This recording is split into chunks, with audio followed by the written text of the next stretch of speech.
महाराज जी, हमें अपने पिछले जन्मों के कर्म फल इस जन्म में क्यों भोगने पड़ते हैं? कत्ल आज करोगे तो फांसी में आज ही चढ़ जाओगे क्या?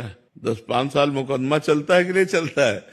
तो हमारी बहुत बड़ी न्यायालय है, अनंत ब्रह्मांडों का न्याय होता है। तो 100 जन्म का पुराना पाप भोगना पड़ता है। तो पुराना, बहुत पुराना भी हमको दंड भोगना पड़ सकता है। हमारी एक ही न्यायालय है भगवान की, और उस दरबार से जब पास होता है तो किसी गवाही की जरूरत नहीं होती और कोई घूस नहीं चलती और जीव को भोगना ही पड़ता है। तो बड़ी न्यायालय है। रजिस्टर लेट खुलता है, तुरंत नहीं खुल जाता है, लेट खुलता है, लेकिन जब खुलता है तो हिसाब पक्का होता है। इसलिए होश में रहो।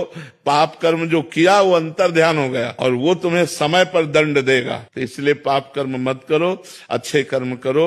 लेट इसलिए हो जाती है कि बहुत बड़ी न्यायालय है, अनंत ब्रह्मांडों का हिसाब हमारे भगवान के पास है। महाराज जी, भगवत प्राप्ति में सबसे बड़ी बाधा क्या है जिससे उपासक को बचना चाहिए?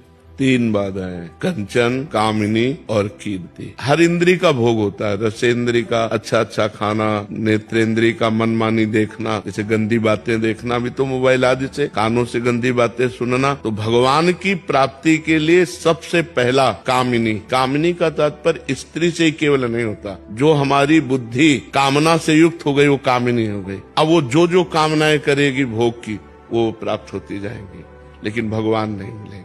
दूसरा है कंचन। जब हम भगवान के मार्ग में काम पर विजय प्राप्त करके चलते हैं आगे, तो ये दूसरा परीक्षा के लिए आ जाता है रुपया। जहां इस आकांक्षा में साधक फंसा तो भगवान की प्राप्ति से गया।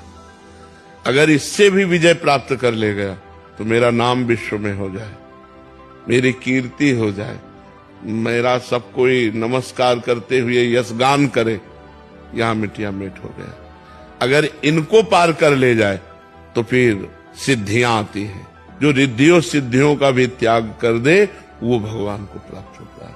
तो भगवान की प्राप्ति में ये बाधाएं हैं, कंचन, कामिनी, कीर्ति और सिद्धियां।